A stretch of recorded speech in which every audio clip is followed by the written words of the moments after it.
बिस्मिल्लाहिर्रहमानिर्रहीम। अब हम पढ़ रहे हैं सेल्स टैक्स 1990।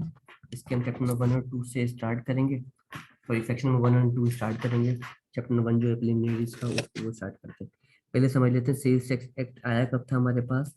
तो सेल्स टैक्स एक्ट जो है वो आया था हमारे पास कब, 28 के अंदर, जो कब से अप्लाई हुआ था, विद इफेक्ट फ्रॉम 1 नवंबर 1990 से क्या हुआ था, एप्लीकेबल हुआ था। तो ये पॉइंट, अरे यार क्या है,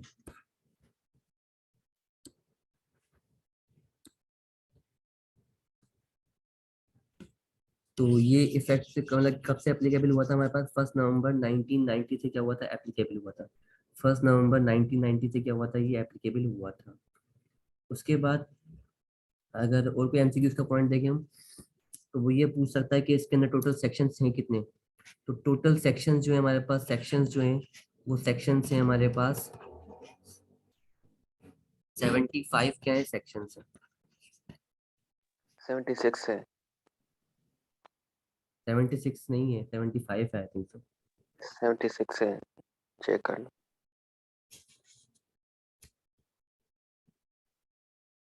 जून 19 amended up to 2020।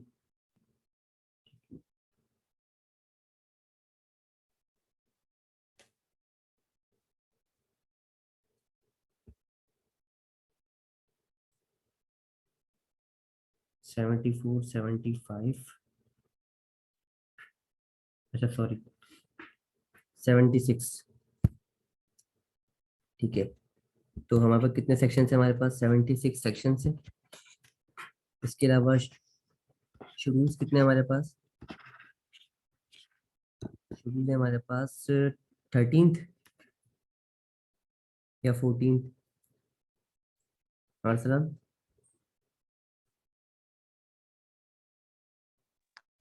13 शेड्यूल है 13 शेड्यूल है बिल्कुल। तो 13 के हमारे पास शेड्यूल, और 10 चैप्टर्स है। 10 चैप्टर्स, चैप्टर भी लिख लेते हैं। तो वो चैप्टर्स कितने हैं हमारे पास, 10 चैप्टर है, ठीक है। 13 शेड्यूल्स में जो 13वां वाला जो है वो अभी अभी आया है, सही है, फर्स्ट टाइम इंट्रोड्यूस हुआ है पाकिस्तान में, जिसका नाम क्या है, मिनिमम प्रोडक्शन। तो अगर ये सवाल भी आ सकता है कि यार, कि अभी जो नया सेक्शन, जो 12 सेक्शन तो पुराने आए हुए हैं, 13वां शेड्यूल जो है वो किस चीज का है, वो 13वां शेड्यूल जो है वो है मिनिमम प्रोडक्शन का, मिनिमम प्रोडक्शन का, ठीक है भाई। 13 में से 12 तो पहले आ चुके हैं, 13 ही हमारे। अच्छा, कौन कौन से ओमिट हो चुके हैं हमारे पास जो ओमिट हो चुके हैं वो सेक्शन है हमारे पास, सेक्शन नंबर ओमिटेड की बात कर रहा हूँ मैं। ओमिटेड सेक्शन 1 2 4 7 2 4 7, 4 7 बस। 147 क्या हो चुके हैं मेरे पास से, ओमिट हो चुके हैं। 147 क्या हो गया हमारे पास से, ओमिट हो गया है। और सेक्शन 14147 या 1247? 1 2 4 मीन्स 7 वो schedule number 1, schedule number 2, schedule number 7 और शेड्यूल नंबर 4, ये क्या हो चुके हैं, ओमिट हो चुके हैं। बाकी इसके अलावा सेक्शंस अगर मालूम करना चाहें तो सेक्शन कौन कौन से हो चुके हैं, अरसलान। जी। सेक्शन कौन से ओमिट हो चुके हैं, सेक्शंस तो अभी याद नहीं मुझे इतने, वो आई थिंक सो रजिस्ट्रेशन के बाद 15 से 20 तक तो वो है, ओमिटेड है। ठीक है। तो वो मैं लिख देता हूँ यहाँ पे कि सेक्शन 76 सेक्शन है, तो टोटल हमारे पास 76 में से 3A जो है हमारे पास,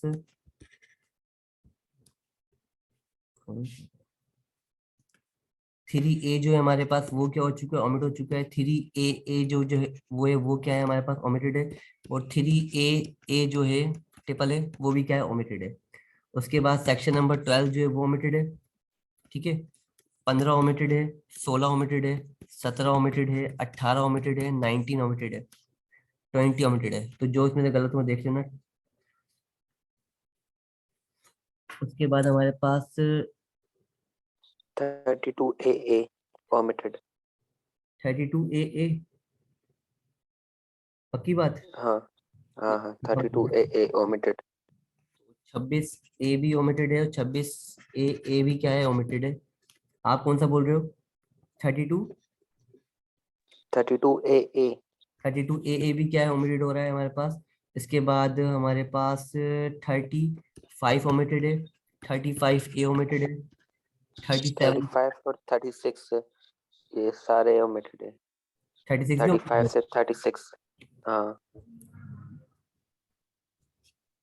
है। एक सेकंड, 37 ओमिटेड नहीं है, 37 तो नहीं है, 36 है। 37 6 होगा, एक सेकंड में।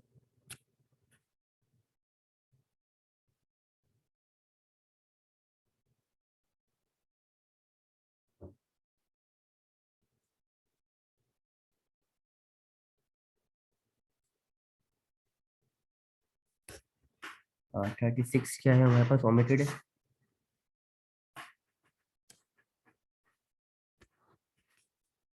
36 क्या है हमारे पास ओमिटेड आ रहा है। उसके बाद 39, फिर 40A, फिर 40D, 40E ओमिटेड है। आफ्टरवर्ड्स 41 से लेके 41 से लेके 41 40 40 40 ए सिर्फ ओमिटेड है और 40 बी सी डी ई ये चारों हैं अभी, ओमिटेड नहीं है। लेकिन लिस्ट में हमारे पास जो आ रहा है वो ओमिटेड लिखा हुआ आ रहा है। वो 3D भी वो और आपने फ्रेश वाला निकाला है? फ्रेश का तो मुझे इतना। बी सी डी ई में तो क्या नाम है, ओमिटेड नहीं है, सिर्फ 40 ए वाला ओमिटेड है। अच्छा ये नहीं है ओमिटेड, डी और ई ओमिटेड नहीं है। सिर्फ ओमिटेड 40 ए है, बस बाकी बी सी डी ई वो अभी तक है। चलो सही है। उसके बाद 40 से लेके हमारे पास कहाँ तक ओमिटेड है, 41, 41 ओमिटेड है, 42 ओमिटेड है, 43, 41 से 45 तक, 45 तक omitted। 45 तक है। पक्की बात है। हाँ हाँ हाँ हाँ पक्की बात है। चलो भाई आप बोल रहे हो तो 41, 42, 43 और 44 एंड 45 ओमिटेड कर देते हैं। बस अब भूल जाओ, बाकी इतने ही है काफी, अब कोई भी नहीं। 46 भी तो ये omitted फाइनल नहीं, नहीं 46 का ओमिटेड है। 46 है अपील्स टू अपीलेट ट्रिब्यूनल, कौन सा है 46? Appeals to appellate tribunal, tribunal. Appeals to appellate, अच्छा मेरे पास शायद लिस्ट पुरानी वाली खुली हुई है। क्या हो गया? ठीक है, ये थोड़े बहुत क्या है सेक्शंस ओमिटेड है। तो जिनमें से ये सेक्शन तो होते हैं हमारे पास 15, 16, 17, 18, 19, 20, फिर 26A, 26AA, 35, 32, 35, 40, 35A, 36, 39, 40A और 41, 42, 43, 45। अच्छा ठीक है, तो ये हमारे कुछ सेक्शंस वगैरह ज्योमेट्री वगैरह में आ रहे थे। इफेक्ट कब से हुआ, ये स्टार्ट कब से हो रहा है? 1 नवंबर 1990 से। अब चैप्टर नंबर 1 पे हम आते हैं। सबसे पहले बोल रहा है कि व्हाट डज मी अपना देश means an officer of inland revenue authorized by the board by the notification in the official gazette to the perform certain functions under the Sales Tax Act. Appropriate officer, Commissioner Inland Revenue, Chief Commissioner Inland Revenue या Deputy Commissioner। तो क्या होगा? The देश means an officer, देश means an officer, तो appropriate officer of the inland revenue authorized by the board, the notification in the gazette, official gazette to the perform certain functions under the Sales Tax Act। उसके बाद dash means on the day, on any day the sales tax, on any day the sales tax due and the payable by the person before that day but which has not been paid, surcharge, arrears, additional tax या none of these। Arrears arrears arrears means on any day the sales tax due and payable by the person before the dead date which has been not paid। ठीक है, उसके बाद फिर associated person means where the two person are the relationship between the two or each two is each that the one person is reasonable be expected to act according with the intention of the other or the other person may reasonably be expected to act in accordance with the intention of a third person. उसके बाद 2% shall not be associated solely by the reason that the fact one person is an employee of the other. Both person are the employee of third person. ठीक है, इसके अलावा all of the above है। हाँ, उसके बाद are trust और any person who benefit और मे बेनिफिट अंडर द ट्रस्ट। ठीक है, तो ये क्या हो जाएगा, डी हो जाएगा इसका, कि सारे पॉइंट्स क्या एप्लीकेबल है एसोसिएट पर्सन होने के लिए। देन उसके बाद 4 पे आते हैं। Dash means a registration number और any other number located to a registered person. NTN CNIC common tax pay identification all of these. NTN Dash means a registration number or the any other number allocated to a registered person.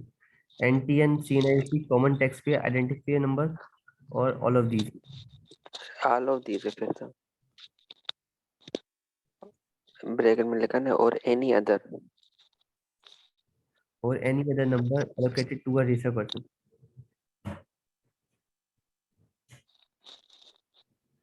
तो इसका answer देख लो। D लग रहा है मुझे तो।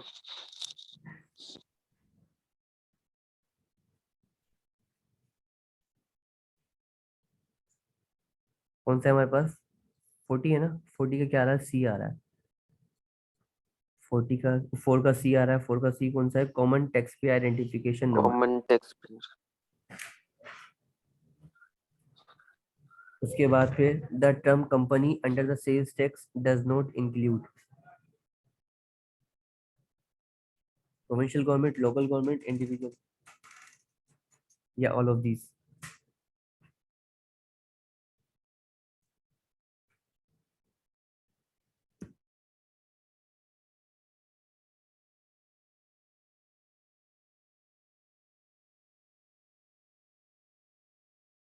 हाँ भाई, the term company under the sales tax does not include provincial government, include नहीं होगी, लोकल गवर्नमेंट इंक्लूड नहीं होगी, और इंडिविजुअल इंक्लूड नहीं होगा। तो क्या आंसर है इसका? Local government all of the above. All of the above. उसके बाद फिर नंबर 6 पे हमारे पास cottage industry means a manufacturer whose annual turnover from the taxable supplies is made in the any tax period during the any 12 months, last 12 months during the any tax period does not exceed। कितने से exceed नहीं करता हूँ?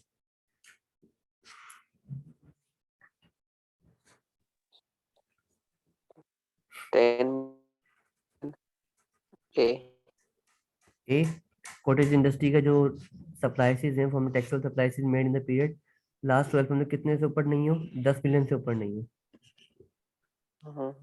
ठीक है, 10 million से ऊपर नहीं हो। उसके बाद pay dash means any comprehensive information technology system to be used by the board और द एनी अदर ऑफिस और may be notified by the board by the carrying out the purpose of this act। Electronic tax register, computerize register, EPR या SAP से। तो means computerised system है। इसका नाम क्या था इसका सिस्टम का? क्रेस्ट बोलते थे हम लोग। क्रेस्ट CREST कंप्यूटराइज्ड CR क्या था आर का? Computerize electronic risk evaluation evolution. हाँ, रिस्क एवेल्यूएशन सेल्स टैक्स ऐसा था। Evaluation risk evaluation sales tax. उसके बाद 8 है हमारे पास। डैश मींस अ पर्सन और एवरी डायरेक्टर्स और partners of the company of the firm and include guarantors or the successor who fail to pay the arrears, defaulter, associate, third party or representative। Defaulters defaulters।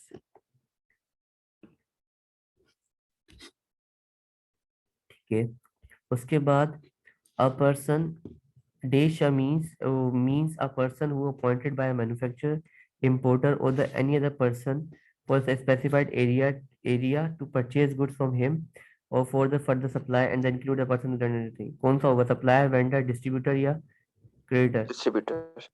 Distributor. बिल्कुल।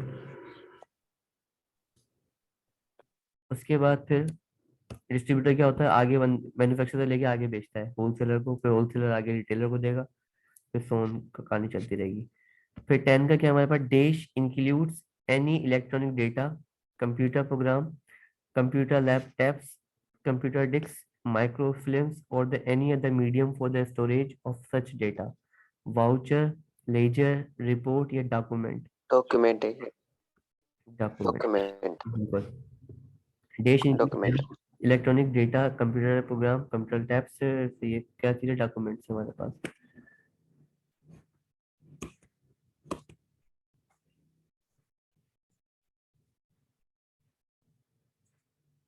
उसके बाद due date, due date in relation to the furnish a return of under section 26 means the day of following month. कौन सा data है 15, ये हम लोग 15, 15 तारीख, सेम डे कहाँ पे है? ये same day 15th day of every. FD में भी है. ठीक है. उसके बाद फिर ड्यू डेट कहाँ पे लिखी हुई है? सेक्शन अंडर वो सेक्शन. इनकम टैक्स की कोई ड्यू डेट होती है, हाँ ड्यू डेट होती है उसकी कौन सी होती है? यार. उसकी आई थिंक वो उसमें दो टैक्स ईयर होते हैं ना, कि अगर आप टैक्स ईयर मतलब अगर आप नॉर्मल टैक्स ईयर में फॉल कर रहे हो तो उसकी शायद है हमारे पास सितंबर की या अगस्त की. वो हमारे सेक्शन में नहीं है हमारे पास, मतलब हमारे कोर्स में नहीं है वो डेट. सही। और एफईडी की क्या थी ड्यू डेट? एफएडी की ड्यू डेट भी यही थी, सेम वाली हमारे पास. 15th, अच्छा सही। है ना, 15 ऑफ द मंथ. अच्छा एक सेकंड रुकना, मैं देख लूँ वो ड्यू डेट मुझे मिल जाए उसकी इनकम टैक्स की, तो आप क्या तो चल जाएगा. इनलैंड रेवेन्यू नहीं है भाई.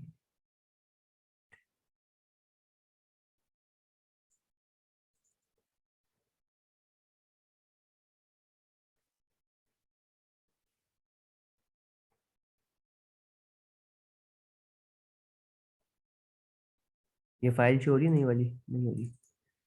अब देखो शो हो रही है. और फिर लिखा हुआ है due date of the following filing return of and other statement and extension there in section 118 के लिए due date for the filing 31 अगस्त दी हुई है. किसके लिए? Return of income through the e portal in case of individual earning taxable salary income. तो उनके लिए क्या है, 31 अगस्त है. फिर सेकंड है हमारे पास 30 सितंबर. वो है return of income by the individual UP other than the return of E portal. E portal के अलावा आप अगर फाइल कर रहे हो तो 30 सितंबर. For the return of income statement F T R under section 1154 by the company having year end between. अरे कंपनी के पास अगर ईयर एंड हो रहा है 1 जुलाई से लेकर 31 दिसंबर तक, इसके बीच में, तो आपकी डेट क्या है? आपके पास 30 सितंबर है. ठीक है. मीन नेक्स्ट ईयर की 30 सितंबर, नेक्स्ट टैक्स ईयर की 30 सितंबर. उसके बाद अगर आपके पास कंपनी का ईयर एंड क्या है, कंपनी का ईयर एंड है आपके पास 1 जनवरी से लेकर 30 जून तक, तो आपका टैक्स ईयर वो आपका क्या है, ड्यू डेट 31 दिसंबर. तो ये डेट्स वगैरह है हमारे पास, कोर्स का पार्ट नहीं है ये अभी. उसके बाद फिर है देश मीन्स, देश means a person appointed for filing of electronic return.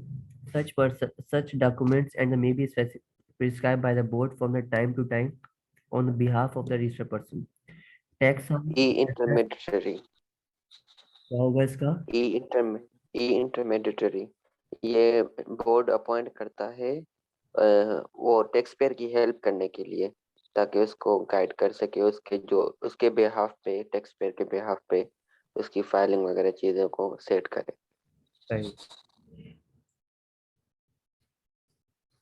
उसके बाद और ये कौन सा, इसका सेक्शन भी पूछा गया था I think so previous pass paper में, 52A ऐसा कुछ है इसका सेक्शन अलग से।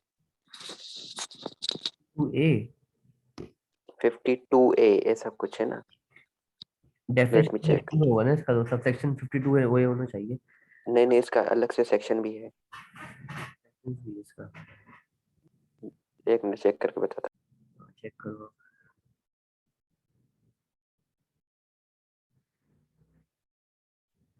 हाँ 52A में इसके बारे में डिटेल में लिखा। ई इंटरमीडिएट टू बी अपॉइंटेड, ठीक है 52A सेक्शन है इसका,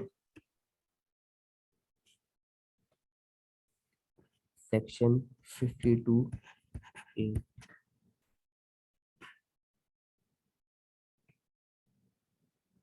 ठीक है, अच्छा कंप्यूटराइज सिस्टम जो हमने ऊपर पढ़ा था उसका सेक्शन था हमारे पास 50A, कंप्यूटराइज सिस्टम कंप्यूटर ये पढ़ा था, तो इसका सेक्शन कौन सा है हमारे पास, सेक्शन 50A है हमारे पास, ठीक है।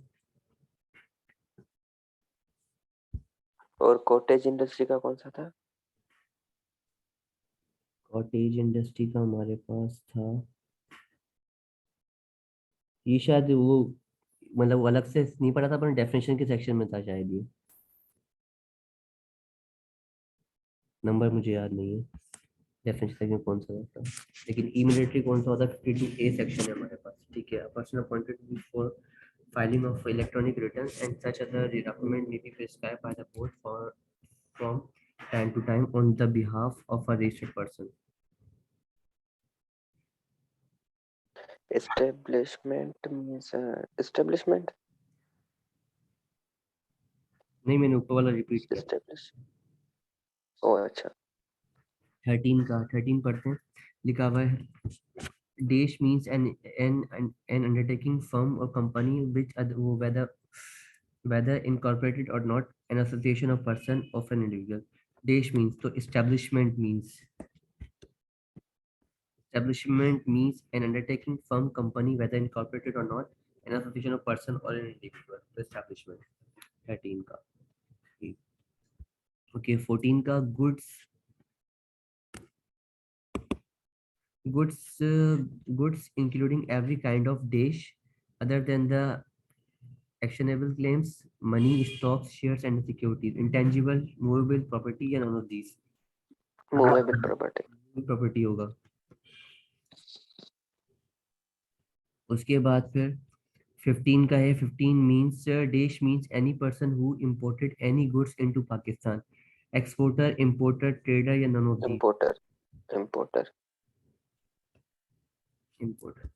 Input tax in relation to the registered person means tax levy, input tax na, input tax means the tax levy on the supply of goods to the person, tax levied on the import of goods by the person, federal excise duty in the sales tax moved on the service and good and services to the person, provisional sales tax levied on the services rendered on the provided to the person। All of the above all of the above होना चाहिए इसका। हाँ क्योंकि CD में तो देखो federal excise duty goods पे लगती है, फिर प्रोविजनल सर्विसेज पे लगता है, तो उस हिसाब से सारा है। मुझे डी भी लग रहा था, मुझे बी भी लग रहा था, मुझे सी भी लग रहा था, तो ई होना चाहिए। ये मुझे लग रहा हाँ हाँ ई, 16 का है हमारे पास ई, है। उसके बाद देश means the office of superintendent intended intended of the of inland revenue or the such other office of the board may by the notification in the official gazette specify establishment e intermediary local body या local inland revenue office। है local Indian revenue office यही हो सकता है। तो आपके बताए हुए आंसर को हम टिक लगा देते हैं। देख लो भी फिर भी मुझे, हाँ ये क्योंकि सिमिलर ऑप्शन तो नहीं लग रहे ऊपर वाले, यही लग रहा है। नहीं, यही होता है सही। कि local Indian Revenue Office means the office of Superintendent of Inland Revenue or the such other office or the board may be specified on notification in the official gazette। तो ये local Inland Revenue Office। उसके बाद manufacture or produce includes,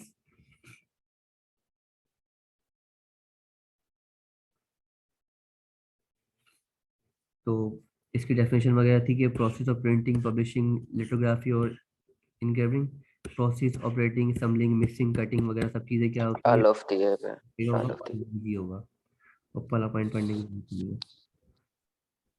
तो इसके बाद देश means the consideration in money which that supply or a similar supply would generally फैक्ट, open price market, fair market, arm's length price या नॉन ऑफ दीज।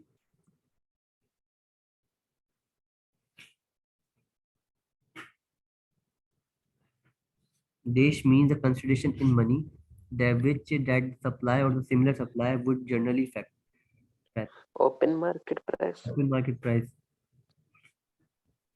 देख लो, मुझे वो लग रहा है 50-50, क्योंकि नीचे फेयर प्राइस भी लिखा है तो इस वजह से। तो open market price 19 का A. सही है। Open market price.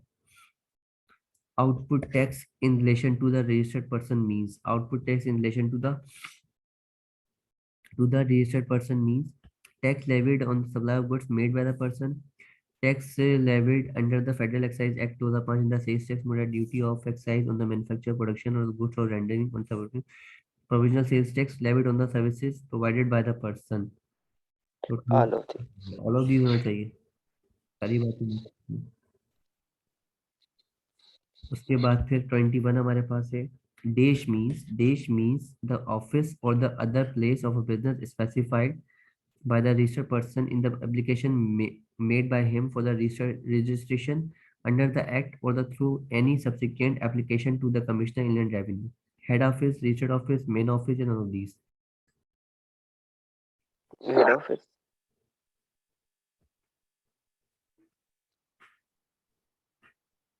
Head office, head office. Head office या रजिस्टर्ड ऑफिस एक ही बात होती है, बट फिर किसी की ब्रांचेस होती हैं तो वो भी हेड ऑफिस ही में ही रेफर करते हैं। Dash means the office or the other place for of business. ठीक है, office या other place of business specified by the registered person in the application made by him for the registration. जो registered person के लिए क्या किया हुआ है अलग से किया तो क्या कहलाएगा, रजिस्टर्ड ऑफिस कहलाएगा। 21 का बी होगा, तो 21 का हमारे पास बी है, रजिस्टर्ड ऑफिस। सेट है। उसके बाद 22 registered person means a person who is registered liable to be registered person having NTN या both A and B. Liable to be registered क्या चीज, both A and B person who is वो be registered or register ठीक है भाई। उसके और registered person के पास एनटीएन भी तो होता है। हम्म,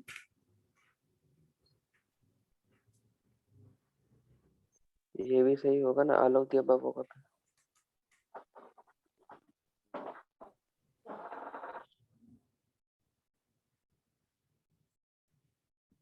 22 डी। देखो ऑल ऑफ दी अबव का ऑप्शन ही नहीं है इसके अंदर। वैसे टेक्निकली होता है ना, उसके पास एनटीएन, तभी तो रजिस्टर हुआ, तभी तो एनटीएन मिला। मतलब वो बोल रहे हैं कि रजिस्टर्ड पर्सन के पास तो एंटीन होगा ना, तो बात एक ही है। यहाँ पे इनको इनको ए टू सी लिखना चाहिए था। उसके बाद है 23 हमारे पास देश with reference to a third schedule. देश means the fix price fix by the manufacturer, retail price, open market, fair price, net price. Third schedule के अंदर कौन सी चीज देती है हमारे पास, याद है? Retail price. ठीक है, with reference to the third schedule means the उनमें फिक्स बाय देखो आइटम। मैन्युफैक्चरर। ठीक है सर।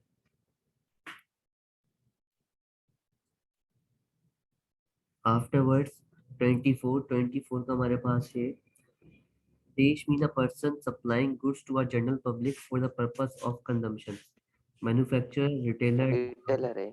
हम्म, रिटेलर। रिटेलर 24 क्या होगा हमारे पास, B, retailer. Sales tax means the tax, additional tax or a default surcharge levied under this act, a fine, penalty, fee imposed or charged under this act, any other sum payable under the provision of act or the rules made there under, या all of these।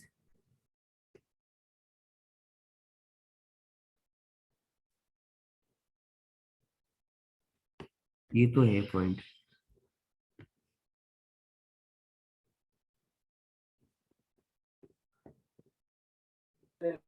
ये all of the ये point भी है, तो क्या होता है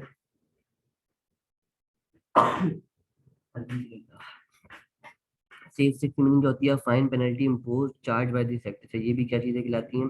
sales tax कहलाती हैं। तो ऑल ऑफ दीज। उसके बाद फिर 26 का, the dash means any account representing the double entry recording of sales tax transaction in the books of account. Sales tax account, purchase account, none of these.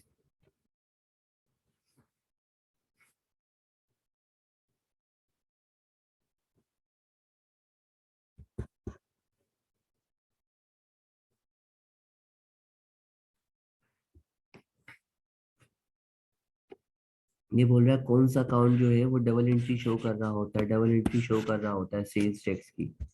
मतलब double entry मतलब input output tax की adjustment वगैरह कहाँ हो रही होगी? तो tax के अकाउंट में हो रही होगी, ना कि परचेज जो टैक्स। ऑप्शन बताओ सीडल से।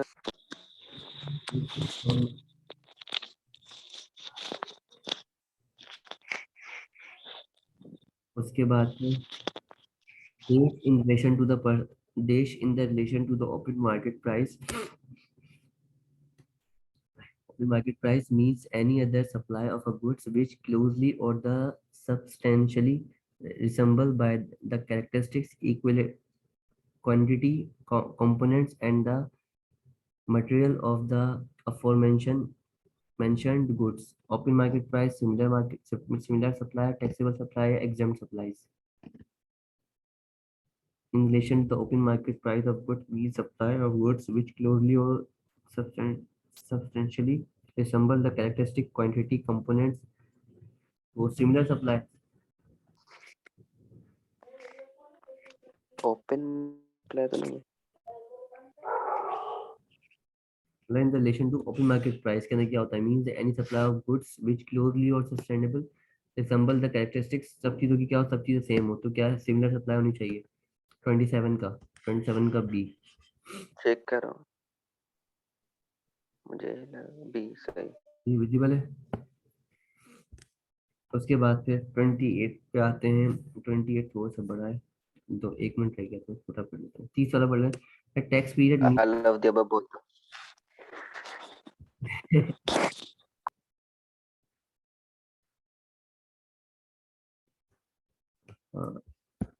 28 का क्या है? ई है और 29 का डी है। All of the above, direct पढ़े बिना। उसके बाद tax period means a period of or dash other period as federal government में or by the notification in the official gazette specified. 1 month, 2 months, 3 months या 12 month.